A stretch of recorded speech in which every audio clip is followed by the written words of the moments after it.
Hey everyone, Cleo here, and today I'm going over my Slavicathon TBR. So Slavicathon runs from tomorrow, the 5th of December, until the Sunday, which I guess is the 11th. And it is a readathon hosted by Sasha from the channel The Wild Sasha, all about reading Slavic literature.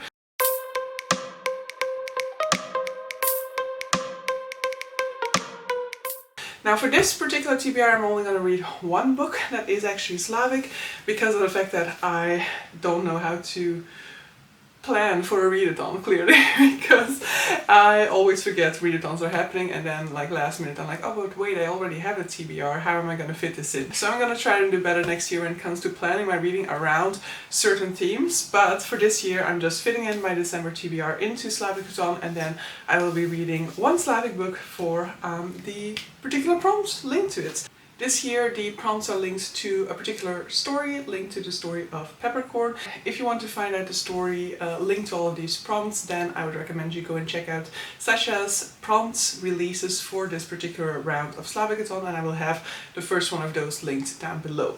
But so, first prompt is to read a book that you expect to be a 5-star, and for that I'm going to read Lessons in Chemistry by Bonnie Garmer. So this is a debut novel. It is also, I think, listed for the debut prize in the Goodreads Choice Awards, as well as for the general fiction prize, I think, or historical probably. This is a book that I've really been meaning to get around to, and so I'm happy that I'm gonna prioritize it in December. This is historical fiction about a woman who is basically a sort of like TV show host, this is a story about basically a woman who is a chemist, I believe, but then she's given the opportunity to work for TV, and she brings more to the table than what is kind of expected of her, so she kind of like teaches feminist beliefs to her viewers. So I don't know too much more about it, but this definitely took the literary scene by storm. A whole lot of people have been talking about it, a whole lot of people have been reading and loving it, and so I want to check it out for myself as well. The second prompt is to have a snack or read a book that is like a snack.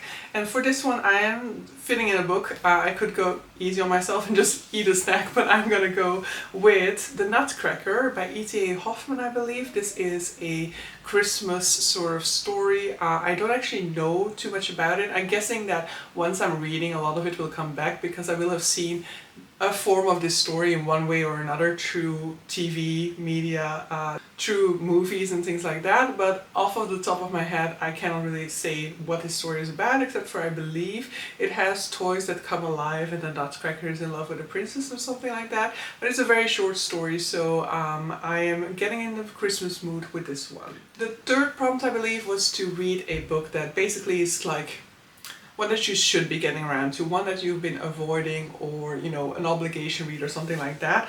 I'm gonna put one on there that I haven't really been putting off, but I just haven't found the time for it. And it is one of my most anticipated releases for this year, and so as a result I do still want to get around to it before the year is over. And this is Live Ceremony by Sayaka Murata. So I love Sayaka Murata. I love both of her earlier works. They're both 5 stars for me.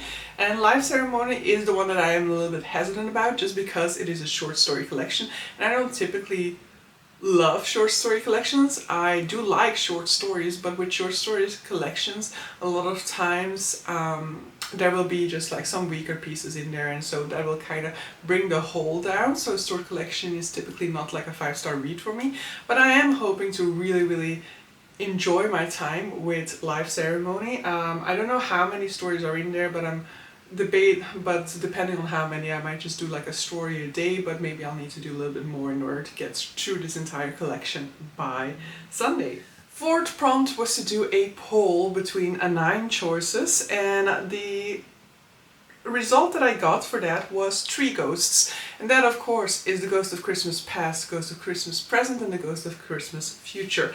So I will be reading, or rereading in my case, A Christmas Carol by Charles Dickens.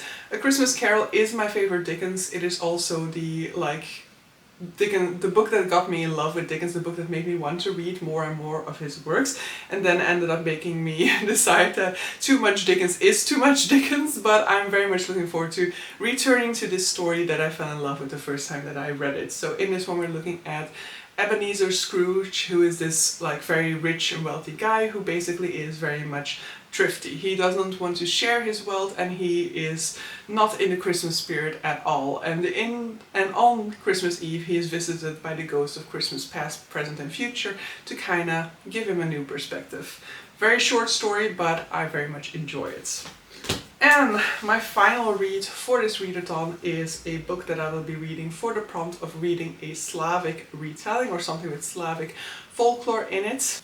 And in principle I have a few options for that, because on script I basically kind of looked for a few options, and it will kind of depend, I guess, on how much time I have.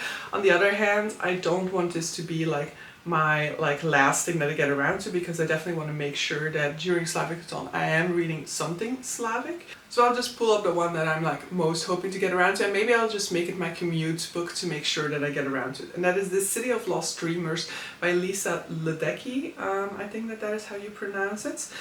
This is YA, I believe, so that is a little bit more hesitant on my side, but I am hoping to really love it. So it's a coming-of-age story set in a gripping new fantasy world.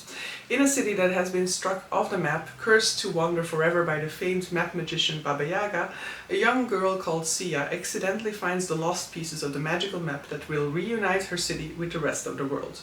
Always overlooked as the magicless child of a powerful magician, she believes this is her moment to prove her worth. But instead of being celebrated, she is now hunted by famous forces threatening the city. With the help of her worst enemy, Fyodor, Sia must unravel the mystery of why the Mapmakers Guild is so desperate not to let the map be completed, find Baba Yaga, and become the savior of her city.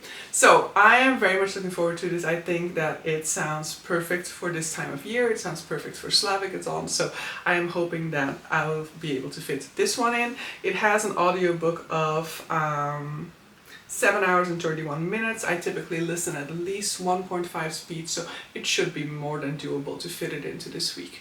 But so yeah, that was my Slavicathon TBR. Are you also participating in Slavicathon? Then definitely let me know what the Slavic book is that you will be reading it for it. And yeah, definitely tune in throughout the week. There will be lots of sprints as well for Slavicathon, and then you can definitely join even if you're not participating in Slavicathon. You can just get a second-hand vibe off of this readathon that way as well.